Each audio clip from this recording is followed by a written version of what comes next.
दोस्तों, जब मैं धर्म यात्रा कर रहा था और गोहाना बाबा लक्ष्मणपुरी महाराज जी के डेरे में जब मैं आया, एक ऐसे संत मिले मेरे को जो बचपन की अवस्था में शास्त्रों का अध्ययन किए, साधु संतों और महापुरुषों का संगत किए। आइए उनसे चलकर जो महाराज जी द्वारा शास्त्रों का अध्ययन किया गया, महापुरुषों का संगत किया गया, उनसे चलकर पूछते हैं कि महाराज जी आप किन शास्त्रों का अध्ययन किए और शास्त्रों के विषय में, महापुरुषों के सानिध्य में जीवन व्यतीत किए हैं, उस अनुभव के विषय में उनसे चलकर जानकारी प्राप्त करेंगे। आइए। ओम नमो नारायण गुरु जी।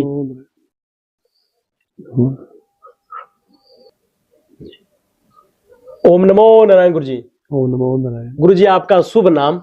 हमारा नाम दिव्यांगपुरी है जी। गुरु जी आपके गुरु जी का शुभ नाम? हमारे गुरु जी का नाम कमलपुरी जी है। गुरु जी आप किस अखाड़े से हैं? हम वर्तमान में जूना अखाड़े से हैं। गुरु जी वो अवस्था क्या थी जब आप शास्त्रों और वेदों का अध्ययन करने लगे? हम प्रारंभ में करीबन 2001 के आसपास जी गुरु जी। हम कैलाश आश्रम ऋषिकेश में बड़ा सुप्रसिद्ध आश्रम है। जी गुरु जी। भारतवर्ष में जितने भी सन्यासी हैं, जितने भी, उनका डायरेक्ट इनडायरेक्ट उनका संबंध कैलाश आश्रम से रहा है। जी गुरु जी। तो कैलाश आश्रम के जो प्रथम संस्थापक थे स्वनामधन्य पूज्य स्वामी धनराज गिरी जी महाराज, उनके द्वारा इस आश्रम का निर्माण हुआ, कैलाश आश्रम ऋषिकेश का।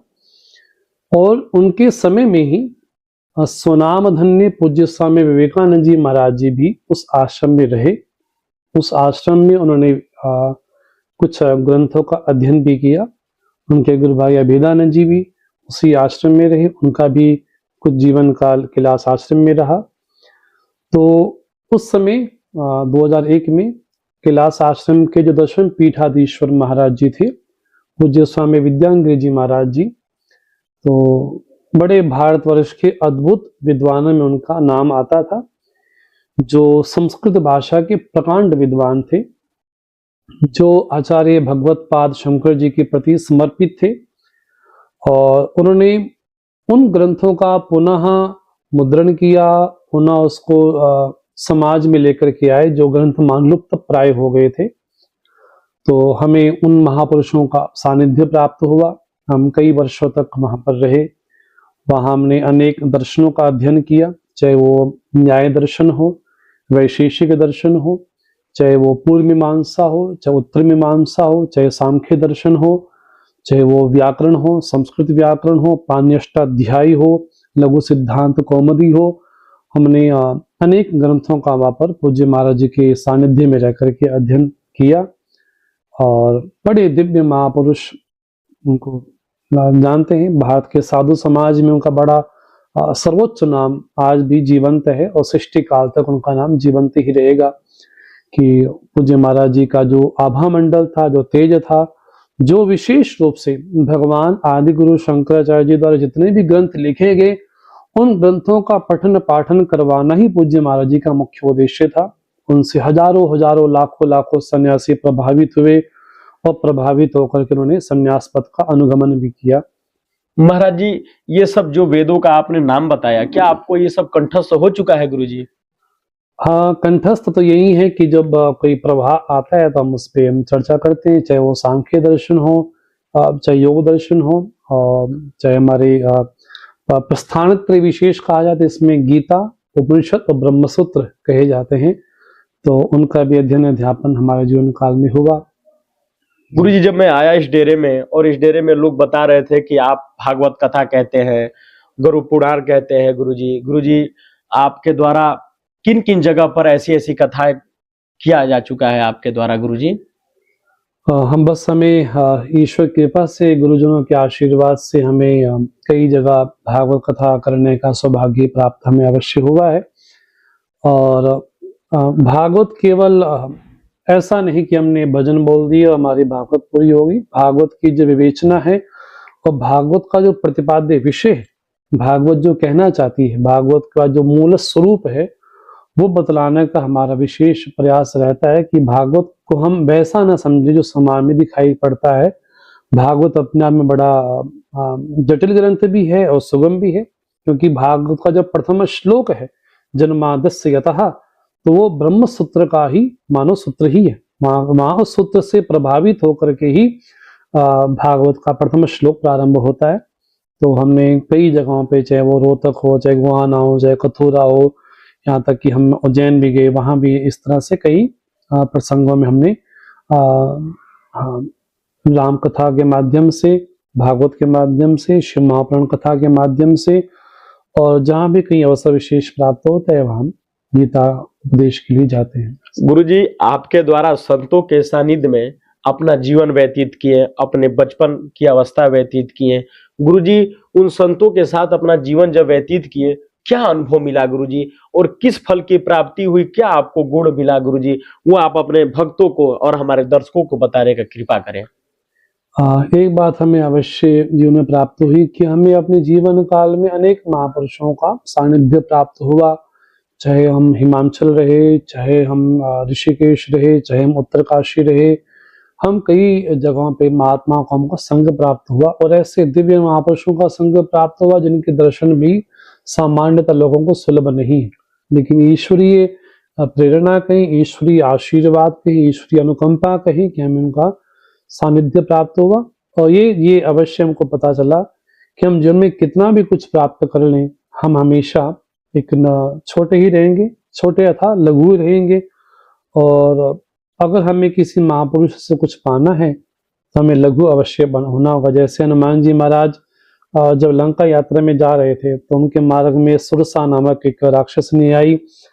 तो प्रसंग आया कि उन्होंने मुख बढ़ाया तो हनुमान जी इतने बड़े हो गए, तो सुरसा ने मुख बढ़ाया और बड़े हो गए, तो हनुमान जी लघु रूप लेकर के उसके मुख में गए, वापिस भी आ गए। तो हनुमान जी ने संदेश दिया कि हमें जीवन में प्रतिस्पर्धा नहीं करनी, कंपटीशन नहीं करना, अपितु जहां आवश्यकता पड़े वहां में लघु भी बनना चाहिए। तो महापुरुष से हमको ये एक सीख प्राप्त हुई कि जीवन में लघु बनने से ही विशेष हमको लाभ प्राप्त होता है।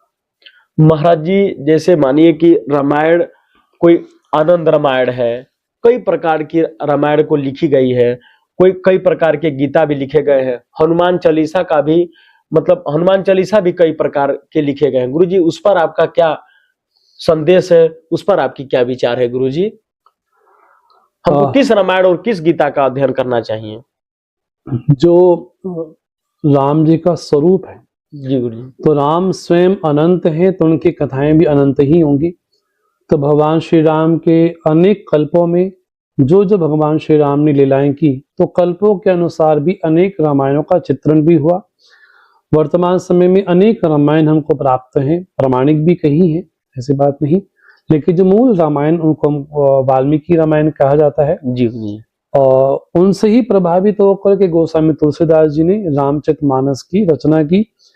तो गोस्वामी स्वयं बोलते हैं, रची महेश निज मानस राखा। तो स्वयं भगवान शिव ने इसकी मानस की रचना की और समय पाकर के माँ पार्वती को उन्हें सुनाया। तो हमें विशेष रूप से वर्तमान समय में वाल्मीकि रामायण का, अध्यात्म रामायण का और रामचरितमानस का अवलंबन लेना चाहिए। जहां तक बात रही श्री हनुमान चालीसा की, तो गोस्वामी तुलसीदास जी ने जो चालीसा शब्द है वो वेदों से भी लिया, शास्त्रों से भी लिया, और अनेक प्रकार के प्रसंगों में भी हमको 40 शब्दों को प्राप्त होते हैं। तो हमारे अंतःकरण में मन, बुद्धि, चित्त, अहंकार 4 चीजें हैं। तो मन के भी 10 लक्षण है, बुद्धि के भी 10 लक्षण है, चित्त के भी 10 लक्षण है, और अहंकार के भी 10 लक्षण है। इन 10 को मिलाकर के कुल 40 होते हैं। इन 40 से प्रभावित होकर के गोस्वामी तुलसीदास जी ने चालीसा शब्द का विशेष का रचना की। गुरुजी, आजकल के युवा पीढ़ी के लिए किस मंत्र का जाप करना चाहिए, और युवा पीढ़ी जो अपने मार्ग से भटक चुकी है उसके लिए कोई आपका कोई संदेश गुरुजी? कोशिश रहे जो सरल से सरल मंत्र हो, चाहे वो गीता के श्लोक हो, यत्किंचित हमें प्रयास अवश्य करना चाहिए। गीता के कुछ अध्यायों का, कुछ श्लोकों का अवलोकन हो, पठन पाठन हो। अगर आप पूरी गीता को कंठस्थ नहीं भी है कुछ अध्याय पढ़ें, अगर अध्याय भी कंठस्थ नहीं है तो कुछ श्लोक पढ़ें, अगर कुछ श्लोक नहीं भी पढ़ सकते तो गिने चुने श्लोक कम से कम हमको याद होने चाहिए, जैसा कि भगवान गीता के 6वें अध्याय में कहते हैं, उद्धरेद आत्मनात्मानम नात्मानम अवसादेद आत्म ही आत्मन बंधु आत्मरिपुरात्मनः। अपने द्वारा अपना उद्धार हमें स्वयं करना चाहिए, क्योंकि हमारा मित्र, अगर हमारा मन हमारे जीवन के सही मार्ग में चलता है तो वो मित्र हमारा मन मित्र है, अगर हमारा मन हमें दुष्ट प्रवृत्ति में लेकर के जाता है तो वो मन हमारा शत्रु है। इसलिए अपने द्वारा अपना उद्धार हमें स्वयं ही करना चाहिए। भगवान अनेक भावों से कहते हैं, यज्ञार्थात् कर्मणोत्तर लोकोयम कर्म बंधनः। हमारे जितने जीवन के जितने भी कर्म है सब बांधने वाले, लेकिन जो ईश्वर की प्राप्ति के लिए, ईश्वर के लिए किया जाता है वो कर्म हमें बांधता नहीं। जो कर्म समष्टि के लिए किया जाता है वो कर्म हमें बांधता नहीं। गुरुजी, कोई आपसे मिलना चाहे, कोई आपसे मिलना चाहे तो वो आपसे कैसे मिल सकता है और कैसे आपसे बात कर सकता है गुरुजी? बस संपर्क सूत्र है, बाकी यहाँ पर निवास स्थान है। जी गुरुजी, आप मतलब परमानेंट यहीं रहते हैं गुरुजी? हाँ, 2021 से हम यहाँ पर ही रह रहे हैं। जी गुरुजी, जी गुरुजी। तो गुरुजी कैसे आपसे मिल सकता है, कैसे आ सकता है? कोई आए तो स्वागत है, कोई आए तो स्वागत है। हमारा मोबाइल नंबर है, हम फेसबुक पे भी हैं, इंस्टा पे भी हैं, जी गुरुजी, तो यूट्यूब चैनल भी है, तो जहाँ जैसा प्रसंग आए तो हमको लोग मिल सकते हैं। जी गुरुजी। गुरुजी, अपना कीमती समय देने के लिए बहुत बहुत धन्यवाद गुरुजी। दंडवत प्रणाम गुरुजी। ओम नमो नारायण।